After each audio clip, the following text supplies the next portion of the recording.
Hola, saludos a todos. La reciente etapa histórica de la presencia en España de la Orden de los Jesuitas comienza con su expulsión en el año 1932, ¿no? 4 años antes de la Guerra Civil Española, y su posterior regreso bajo los auspicios del dictador Franco, en pleno conflicto, el día 3 de mayo de 1938, otorgándoles todos sus derechos y reponiéndoles las pertenencias que la Segunda República les había incautado. La masonería, controlada por jesuitas desde el siglo XVIII, estaba implicada de lleno por entonces en el Frente Popular, liderado por el burgués y masón Manuel Azaña. Según el revisionista Félix Rodrigo Mora, nada sospechoso de ser franquista ni de derecha, la burguesía de entonces entendió que para seguir ostentando su control político y económico sobre el Estado español se precisaba un lavado de cara de las impopulares y viejas instituciones monárquicas, y crearon un frente que nunca cuajó, porque una buena parte de la población no se veía representada con aquel Frente Popular. Al fracasar el intento de formar una república burguesa como estrategia engañosa para controlar las ansias libertarias de los españoles, y ante el peligro de fuerzas como Falange y Homs, que tenían como modelo el fascismo italiano-alemán, la burguesía hispana echó mano del ejército que encabezara Franco, ¿no?, para emprender aquella guerra fratricida que derivó en 40 años de dictadura. En aquella etapa negra de la historia de España, y nada más ser expulsados los jesuitas, decenas y decenas de sionistas bolcheviques, controlados en última instancia por los jesuitas, entraron en España para prender la mella del odio, empujando a radicales a cometer asesinatos y prender fuego a varias iglesias. Entiéndase problema, reacción, solución. Según el libro El Camino de la Concordia, de Gabriel Elorriaga, en Oviedo, el colegio emplazado en la finca del doctor Roel, los jesuitas reciben la visita del general Francisco Franco, que les dijo: tengan confianza en Dios, que no tardarán en volver. El cardenal asturiano Francisco Álvarez lo dijo en cierta ocasión. Dijo esto: la compañía de Jesús es como el ave fénix, siempre resurge de sus cenizas, ¿no? El control jesuita de la figura del dictador Franco se hizo a través de un personaje clave en todo el proceso de la dictadura: el padre jesuita José María de Llanos Pastor. El padre Llanos se dedicó a dar ejercicios espirituales al dictador Franco, y al mismo tiempo este notable y carismático jesuita participaba activamente en la fundación del Partido Comunista de España y en el germen del sindicato Comisiones Obreras, en sus inicios formado por cristianos de base. No olviden nunca que dentro del jesuitismo no cabe ni verso ni cabo suelto. Llanos, además, introdujo la teoría de la liberación jesuítica, una doctrina enfocada a las bases del catolicismo para controlar, junto al Partido Comunista de España, cuyos militantes auténticos dejaban la vida en cárceles y calles, y junto a comisiones obreras, los designios de la clase trabajadora. Por otra parte, el bastión jesuita por excelencia en España era y sigue siendo Euskadi.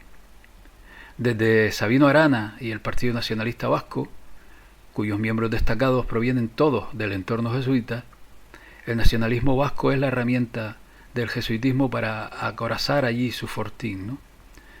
Todos los lendakaris, o dirigentes vascos, así como la mayoría de los personajes relevantes del nacionalismo vasco, han pasado por los jesuitas. Llama la atención que mientras el jesuita Padre Llanos manipulaba la psiquis del dictador, ¿no?, con ejercicios espirituales colmados de valores católicos y de sentimientos patrios hacia la unidad de España, al mismo tiempo Franco comenzara a negar el derecho vasco a mantener sus históricos fueros, lo cual dio origen a un movimiento de resistencia allá en Euskadi, que auspiciado en conventos e iglesias jesuitas y católicas acometía acciones clandestinas encaminadas a defender los citados derechos históricos que poseía el pueblo vasco. En 1953, la organización juvenil del Partido Nacionalista Vasco, llamada EGI, se unió a EKIN, organización formada por un grupo de estudiantes de la Universidad Jesuita de Deusto. En 1955, EKIN se unió a otra organización similar en San Sebastián, dando lugar a la organización EKIN Taldea, que luego fue el embrión de ETA. En 1956 terminaron confluyendo EKIN Taldea y EGI, la organización juvenil del Partido Nacionalista Vasco. Un 31 de julio de 1959, día del fundador de los jesuitas, Ignacio de Loyola, casualmente, se dio a conocer por primera vez la banda terrorista ETA. Años más tarde, en pleno proceso de decadencia del franquismo, tanto la CIA, recuerden, controlada por los jesuíticos caballeros de Malta, como por otra parte la burguesía española, preparaban el control del proceso de cambio que se avecinaba, ¿no? Uno de tantos escollos fue Carrero Blanco, el almirante que se prestaba a ser el sucesor de Franco. Su patrioterismo español, su obstinación por el impulso de la energía nuclear y por la no injerencia extranjera provocaron la visita del sionista Henry Kissinger. Al día siguiente de la reunión que mantuvieron, el coche que ocupaba Carrero Blanco saltó por los aires, disparado por un tipo de explosivo muy utilizado por la CIA y colocado por la banda terrorista ETA en un socavón bajo la calle paralela a la fachada de los jesuitas, en Madrid, con tal precisión que hizo volar el vehículo lo suficiente para caer en el mismísimo patio de los jesuitas.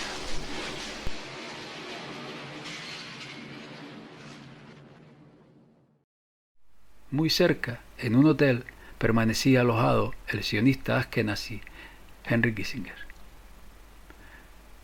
Un ejemplo de las mañas jesuitas para infiltrarse es el caso de Iñaki Osí, de una familia burguesa con un poder económico tan inmenso como poco conocido, que después de formarse en los jesuitas dejó su acomodada existencia para integrarse en Herri Batasuna y después en ETA.